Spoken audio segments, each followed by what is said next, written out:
नमस्कार। आज हम एक बहुत गहरे और सदियों पुराने सवाल की तहों में उतर रहे हैं। हाँ, सवाल ये कि परम सत्य क्या है, सबसे बड़ा कौन है। बिल्कुल। और इसके लिए हमारे पास एक प्राचीन भारतीय कथा का अंश है। शिव पुराण से लिया गया ना। हाँ, तो सोचिए बहुत पहले जब सृष्टि बस शुरू ही हुई थी, बिल्कुल शुरू में। तब 6 अलग-अलग कुलों के महान ऋषि मुनि इसी उलझन में पड़ गए। कि आखिर ये परम तत्व मतलब जिसे परम ब्रह्म कहते हैं, वो कौन है या है भी या नहीं। हाँ, और उनमें इस बात पर बड़ा मतभेद हो गया, काफी बहस हुई। तो उनकी ये जो ज्ञान की तलाश थी, उसका नतीजा क्या निकला? वो किसके पास गए अपनी उलझन लेकर? और उन्हें जवाब क्या मिला। हाँ, वही। चलिए इसी दिलचस्प कहानी को आज थोड़ा गहराई से समझते हैं। जरूर। तो कहानी यूं शुरू होती है कि ये 6 कुलों के महर्षि थे और परम सत्य को लेकर बड़े भ्रमित थे। हाँ, जैसा कथा में आता है, आपस में खूब बहस में, पर कोई नतीजा नहीं निकल पाया। और ये दिखाता है मतलब कि परम सत्य को समझना, उसको बताना कितना मुश्किल है। सही बात है। इतने पहुंचे हुए ज्ञानी थे फिर भी। हाँ, उनके लिए भी ये एक चुनौती थी। उनकी अपनी समझ भी शायद पूरी नहीं थी। बिल्कुल। तो फिर आखिरकार उन्होंने तय किया कि क्यों ना सीधे जगत के रचयिता से ही पूछा जाए। यानी ब्रह्मा जी से। हाँ, ब्रह्मा जी से। तो वे सब मिलकर मेरु पर्वत के शिखर पर पहुंचे। उस जगह का नाम ब्रह्मवन बताया गया है। हाँ, ब्रह्मवन। और कथा के अनुसार वो जगह बड़ी अद्भुत थी। अच्छा, कैसी थी। 100 योजन लंबी, 10 योजन चौड़ी, मतलब मीलों फैली हुई। सुंदर सरोवर थे, तरह तरह के वन्य पशु थे। और सिद्ध, चारण, यक्ष, गंधर्व जैसे दिव्य प्राणी भी रहते थे वहां। बिल्कुल। और वर्णन ये भी है कि वहां एक विशाल नगर था। नगर ब्रह्मवन में। हाँ, एक बड़ा सा नगर जो बिल्कुल तपे हुए सोने जैसा चमकता था। वाह। ऊंची ऊंची दीवारें थी, बड़े बड़े फाटक थे और विचित्र मणियों से वो ऐसा सजा था जैसे आसमान छू रहा हो। बहुत भव्य। हाँ, करोड़ों भवन थे उसमें और यहीं प्रजापति ब्रह्मा निवास करते थे। अच्छा, तो ऋषि वहां पहुंचे ब्रह्मा जी के पास। हाँ, उन्होंने वहां ब्रह्मा जी को देखा। कथा कहती है कि उनकी कांति भी सोने जैसी थी, गहनों से सजे थे, चेहरा प्रसन्न था, आंखें कमल जैसी थीं। दिव्य वस्त्र और मालाएं भी पहनी हुई थी। और साक्षात सरस्वती देवी उनकी सेवा में थीं। हाँ। तो ऋषियों ने ब्रह्मा जी को देखा और फिर उनकी स्तुति शुरू कर दी। क्या कहा उन्होंने स्तुति में। उन्होंने ब्रह्मा जी को सृष्टि, पालन और संहार करने वाला कहा, पुराण पुरुष, परमात्मा। यहाँ तक कि परम ब्रह्म भी कह दिया। हाँ, परम ब्रह्म भी कहा।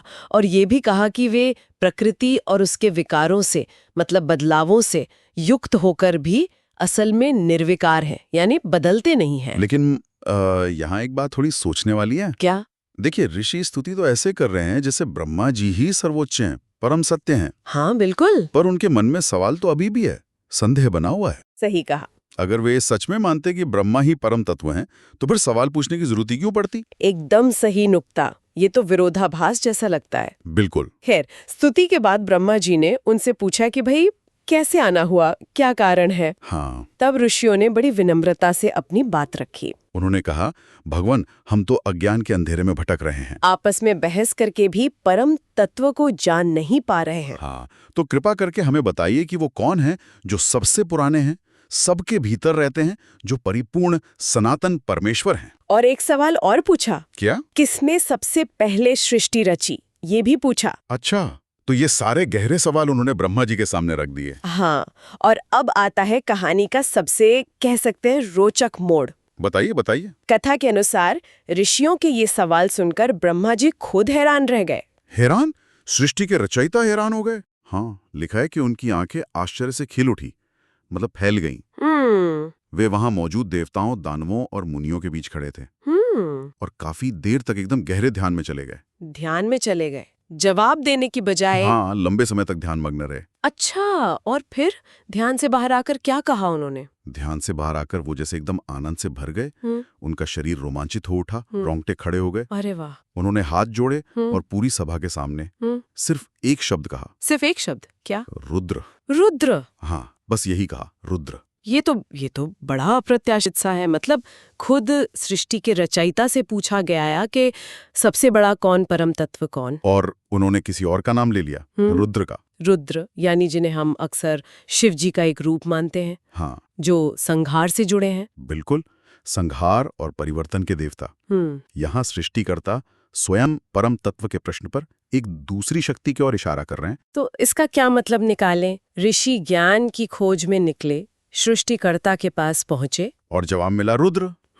जो बात यहाँ ध्यान खींचती है वो ये है कि ज्ञान की तलाश में जवाब कभी-कभी बिल्कुल अनपेक्षित दिशाओं से आता है। सही बात है। खुद ब्रह्मा जी का पहले हैरान होना, फिर गहरे ध्यान में जाना और फिर एकदम आनंदित होकर रुद्र का नाम लेना, ये पूरी प्रक्रिया ही बहुत कुछ कहती है। क्या कहती है? ये शायद ये दिखाता है कि सृष्टि के रचयिता भी अपने से ऊपर किसी परम शक्ति को मानते हैं, या कम से कम उस परम तत्व का स्रोत कहीं और देखते हैं। ये कथा वाकई सोचने पर मजबूर करती है कि अगर रचयिता स्वयं परम सत्य के प्रश्न पर रुद्र का नाम ले रहे हैं, तो फिर इस ब्रह्मांडीय व्यवस्था में, इस कॉस्मिक सेटअप में वास्तविकता की परतें कितनी जटिल हो सकती हैं। हाँ, परम स्रोत आखिर है क्या? और इस कथा के संदर्भ में अगर हम रुद्र के महत्व को और खंगालें और समझने की कोशिश करें, तो शायद कुछ और गहरे रहस्य खुल सकते हैं।